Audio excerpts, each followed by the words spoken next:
የእሱ ታማኝ አገልጋዮች መሆናችንን እናስረዳለን። ወይም ደግሞ ለሌሎች ሰዎች ልናምን አንችልም። ለማንም ደግሞ የሚገባው እምነት አይደለም እግዚአብሔርን የምናምንበት እምነት እሱ ማለት ነው። ሁለተኛ ፍጡራንን ወይንም ደግሞ ከፍጡራን መካከል ቅዱሳንን የምናምንበት እምነት አለ።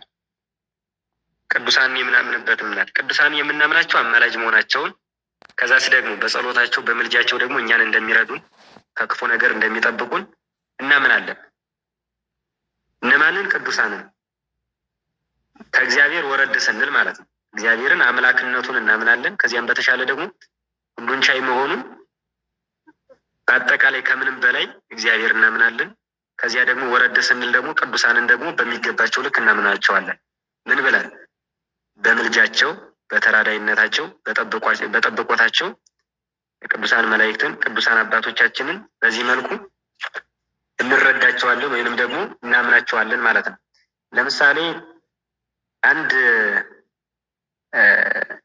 ቃል እናንሳ። በተለይ ማህበራችን ማህበረ አቡነ ገብረ መንፈስ ቅዱስ እንደመሆኑ ከአቡነ ገብረ መንፈስ ቅዱስ መልክ አንድ ቃል እናንሳና እንረዳ ማለት ነው። መልክ አቡነ ገብረ መንፈስ ቅዱስ የአባታችን የአቡነ ገብረ መንፈስ ቅዱስ መልክ ላይ እንዲህ የሚል ቃል እናገኛለን። ገብረ መንፈስ ቅዱስ አቡየ እስከ ትመየጥ ለአስምሮቱ ሳሉ ለአምላክ ከይንሳኒ በከንቱ እስመ ታጋሲው ብዙ ምሕረቱ። ምን ማለት ነው?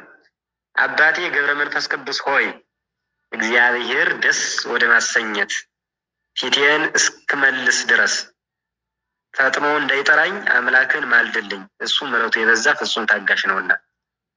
አሜን ልንል ይገባል። በእውነቱ አባቴ ገብረ መንፈስ ቅዱስ ሆይ እግዚአብሔርን ደስ ወደ ማሰኘት ፊቴን እስክመልስ ድረስ ፈጥኖ እንዳይጠራኝ አምላክን ማልድልኝ። ማን እንዳይጠራኝ? እግዚአብሔር ማለት ነው። እሱን ደስ ወደ ማሰኘት ፊቴን እስክመልስ ድረስ ፈጥኖ እንዳይጠራኝ አምላክን ማልድልኝ፣ እሱ ምሕረቱ የበዛ ነውና ብሎ ይናገራል ማለት ነው። ስለዚህ ገብረ መንፈስ ቅዱስን በተሰጠው ምልጃ ወይንም ደግሞ በተሰጠው ጸጋ ክብር መሰረት እሱ ከአምላክ እንደሚያስታርቀን እና እንደሚያማልደን ተስፋ አድርገን ምን እንለዋለን? እንጠይቀዋለን ወይንም ደግሞ እንታመንበታለን ማለት ነው። እንታመንበታለን በተሰጠው ጸጋ ክብር መሰረት አማላጅነቱን፣ ተራዳይነቱን አምነን ወደ እርሱ ምን እንላለን? እንጸልያለን ማለት ነው። በዚህ መልክ መሰረት ማለት ነው። በዚህ የመልክ ድርሰት ቃል መሰረት ተመርኩዘን ምን እንላለን? እንጸልያለን ማለት ነው። ስለዚህ ቅዱሳንን በሚገባቸው ልክ ምን እንላለን? እናምናቸዋለን ማለት ነው። ከእግዚአብሔር ወረድ ብለን ደግሞ ቅዱሳን እናምናቸዋለን። ከዚያም ደግሞ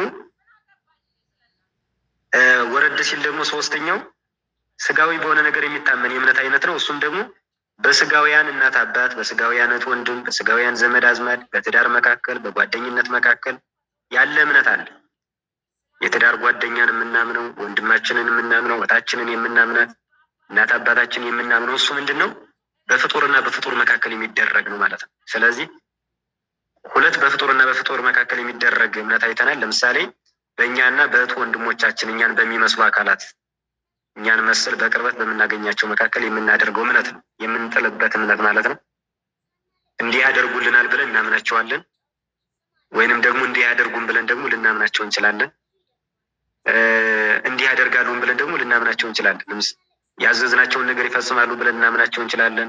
ወይንም ደግሞ እንዲህ ክፉ ነገር በእኛ ላይ ያደርጉን ብለን ልናምናቸው እንችላለን፣ እህት ወንድሞቻችንም ማለት ነው። ይህ በፍጡርና በፍጡር መካከል የሚደረግ እምነት ይባላል።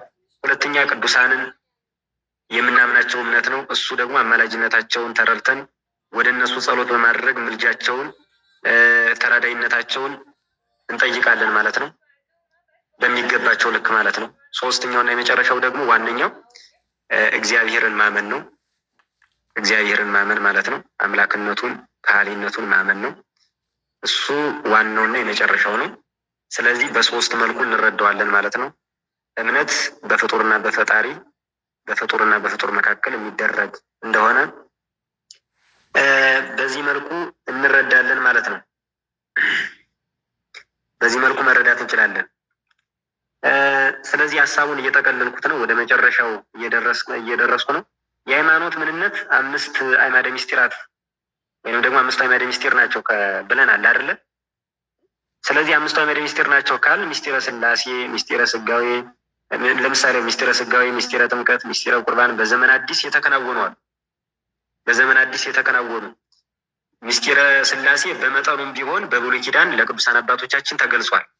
ነገር ግን በአዲስ ኪዳን የተከናወኑ በብሉይ ኪዳን ያልተከናወኑ ነገሮች አሉ። እነሱ ምንድን ናቸው? ምስጢረ ስጋዌ፣ ምስጢረ ጥምቀት፣ ምስጢረ ቁርባን እነዚህ ተከናውኗል። በአዲስ ኪዳን በኢየሱስ ክርስቶስ ተፈጽመዋል። ግን እስካሁን ደግሞ ያልተከናወነ ደግሞ አለ። እሱ ደግሞ ምንድን ነው? ምስጢረ ትንሣኤ ሙታን ወደፊት ነው። እሱ እንግዲህ በዕለተ ምጽአት ይከናወናል። ክርስቶስ እንደተነሳ በአዲስ ሕይወት ተነስተን መንግስተ ሰማያትን ወርሰን ለዘላለም እያመሰግን የምንኖርበት ጊዜ ነው ብለን በተስፋ የምንጠብቀው እሱ ምስጢረ ትንሣኤ ሙታን አሁን አልተፈጸመም ማለት ነው። ስለዚህ አሁን አልተደረገም፣ ሙታንም ግን አልተነሱም፣ ወደፊት እንነሳለን ብለን በተስፋ እንጠብቋለን። ስለዚህ በአዲስ ኪዳን ያሉ አማኞች እኛ ማለት ነው እኛን ጨምሮ ሃይማኖት የላቸውም አያሰኘንም ወይ? ለምሳሌ ማለት ነው በብሉይ ኪዳን ምስጢረ ስጋዌ፣ ምስጢረ ጥምቀት፣ ምስጢረ ቁርባን የሚባሉ ነገሮች አልተፈጸሙም። ስለዚህ በብሉይ ኪዳን ያልተፈጸሙ ነገሮች ስለሆኑ ሃይማኖት የላቸውም ወይንም ደግሞ ሃይማኖት ጎሏቸዋል ልንል እንችላለን ወይ? ወይንም ደግሞ ወደ እኛ ስናመጣው ደግሞ ሶስት ነገሮች ተፈጽመዋል አይደለ? ምስጢረ ስጋዌ፣ ምስጢረ ጥምቀት፣ ምስጢረ ቁርባን የሚባሉ ሶስት ነገሮች በአዲስ ኪዳን ተፈጽመዋል። ነገር ግን ከምንዘረዝራቸው ከአምስቱ አዕማደ ምስጢራት መካከል ምስጢረ ትንሣኤ ሙታን የሚባለው ለእኛም አልተፈጸመልንም፣ ገና ተስፋ አድርገን እንጠብቀዋለን። ስለዚህ ስላልተፈጸመልን ያልተፈጸመ ነገር ደግሞ ጎደሎ ሊባል ይችላል ወይ? ወይንም ደግሞ ከፍለን እናምናለን ወይ? ወይንም ደግሞ ሃይማኖት የለንም ሊባል ይችላል ወይ የሚል ጥያቄ ልናነሳ እንችላለን። ከፍለን አምነናል ወይንም ደግሞ ከፍለን በማመናችን ምክንያት ሃይማኖት የለንም ልንል አንችልም። ለምሳሌ በብሉይ ኪዳን የነበሩ ሰዎች ይኸውላችሁ አምስቱ አዕማደ ምስጢራትንም ያምኑ ነበረ። የተፈጸሙ በክርስቶስ ቢሆኑም ማለት ነው። እሱ እውነት ነው፣ የተፈጸሙ በክርስቶስ ነው። ምስጢረ ስጋዌ የተፈጸመ ክርስቶስ ሰው ሆኖ የፈጸመው ነው።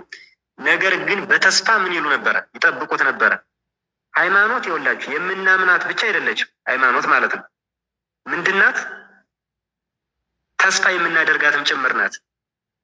አባ ገብርኤል የተባለ የእስክንድርያ ሊቅ ሃይማኖተ አበው ምዕራፍ 94 ከቁጥር 22 ላይ ማለት ነው። ሃይማኖተ አበው ምዕራፍ 94 ከቁጥር 22 ላይ አባ ገብርኤል የተባለ የእስክንድርያ ሊቅ ሲናገር ምንድን ነው የሚለው? የምናምናት ተስፋ የምናደርጋት ሃይማኖት ይህች ናት ይላል። የምናምናት ተስፋ የምናደርጋት ሃይማኖት ይህች ናት። እናምናታለን፣ ከዚያም ደግሞ ተስፋ እናደርጋታለን። በብሉይ ኪዳን አምስቱን አዕማደ ምስጢራት ምን ብለው ይጠብቁ ነበረ? በተስፋ ይጠብቁ ነበረ ማለት ነው። ወደፊት በክርስቶስ እንደሚፈጸሙ ተስፋ አድርገው ይጠባበቁ ነበረ ማለት ነው። ስለዚህ አምስቱን አዕማደ ምስጢራት በብሉይ ኪዳን የነበሩ ሰዎች ራሱ ምን ይሉ ነበረ? ባይፈጸሙም ተስፋ አድርገው ይጠብቁ ነበረ። ስለዚህ በተስፋ ያምኗታል ማለት ነው። በአዲስ ኪዳን ያለንም ሰዎች ደግሞ የተፈጸሙትን እናምናለን፣ ያልተፈጸመው ትንሣኤ ሙታንን ደግሞ በተስፋ ምን እንለዋለን? አምነን እንደሚፈጸም ተረድተን እንጠብቀዋለን ማለት ነው። ስለዚህ ሃይማኖት ስንል ተስፋም ጭምር ነው ማለት ነው። ተስፋንም ያዘለው ወይንም ደግሞ ተስፋ የሚያካተተ ነው እንጂ የተፈጸመውን ብቻ ማመን የተፈጸመውን ብቻ አምኖ መቀበል አይደለም። ያልተፈጸመ ወደፊት የሚፈጸም ነገርም ቢኖር ያም ደግሞ ምስጢረ ትንሣኤ ሙታን ነው። እሱም ቢኖር እሱም በተስፋ ማመን ራሱ ምንድን ነው? ሃይማኖት ነው ማለት ነው። ስለዚህ ሃይማኖት ማለት የምናምናት ተስፋ የምናደርጋት እንደሆነች የምናምናት ተስፋ የምናደርጋት ሃይማኖት ይህች ናት ብሎ አባ ገብርኤል የተባለ የእስክንድርያ ሊቅ በሃይማኖተ አበው ምዕራፍ 94 ከቁጥር 22 ላይ አስቀምጦት እናገኛለን ማለት ነው። ስለዚህ በብሉይ ኪዳን የነበሩ ሰዎች ምስጢረ ስጋዌን ምን ብለው በተስፋ ይጠብቁት ነበረ? ቀድሞ የተናገርነውም አለ ብንጨምርም ኃይለ ቃል ብንጨምርም ይጠቅማል እንጂ ስለማይጎዳ ኃይልን አንሳ እኛንም ለማዳን ና ይሉት ነበረ። በተስፋ እየጠበቁት ማለት ነው። ክርስቶስን አንሳ ይለከ ከሆነ አድነን፣ ኃይልን አንሳ እኛንም ለማዳን ና መዝሙር 79 ቁጥር 2 ላይ ማለት ነው። ኃይልን አንሳ እኛንም ለማዳን ና እያሉ በተስፋ ምስጢረ ሥጋዌ እንዲፈጸም ኢየሱስ ክርስቶስ ሰው እንዲሆን ይጠባበቁ ነበረ ማለት ነው። ምስጢረ ጥምቀት እንደሚፈጸም ደግሞ እጠበኝ ከበረዶ ይልቅ ነጭ እሆናለሁ፣ ጽበኝም በረድ እጻዱ ወጻዱ፣ እጠበኝ ከበረዶ ይልቅ ነጭ እሆናለሁ መዝሙር 50 ቁጥር 7 ላይ ማለት ነው። በዚህ መልኩ ምን ይሉ ነበረ? ተስፋ አድርገው ይጠብቁት ነበር ማለት ነው ምስጢረ ጥምቀትን። ምስጢረ ቁርባንን ደግሞ ተስፋ አድርገው እንደሚጠብቁት ዋስተይከነ ወይነ መደንግጸ፣ አስደንጋጩን ወይን አጠጣሃን ይላል። አስደንጋጩን ወይን አጠጣሃን መዝሙር 59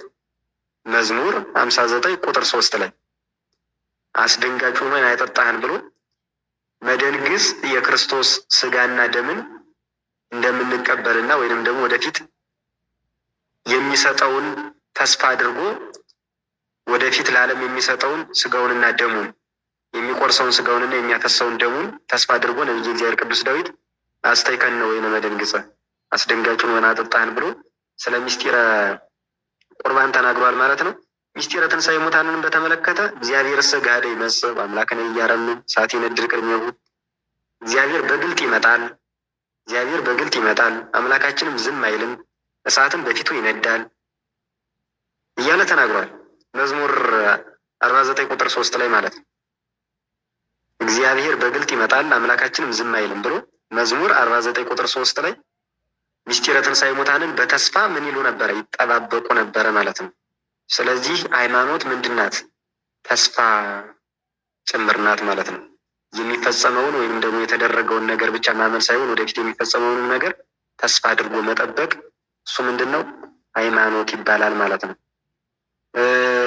ወንሴፎ ትንሣኤ ሙታን እያልን እኮ እንናገራለን አይደል? በዘወትር ጸሎታችን ላይ ጸሎት ሃይማኖት ላይ ወንሴፎ ትንሣኤ ሙታን ወሕይወተ ዘይመጽእ ለዓለመ ዓለም፣ የሙታንንም መነሳት ተስፋ እናደርጋለን፣ ወደፊት የሚመጣውንም ዘላለማዊ ሕይወት እንዲሁ ማለት ነው እንዲሁ ተስፋ እናደርጋለን ብለን በዘወትር ጸሎታችን ሳይቀር ምን እንለዋለን?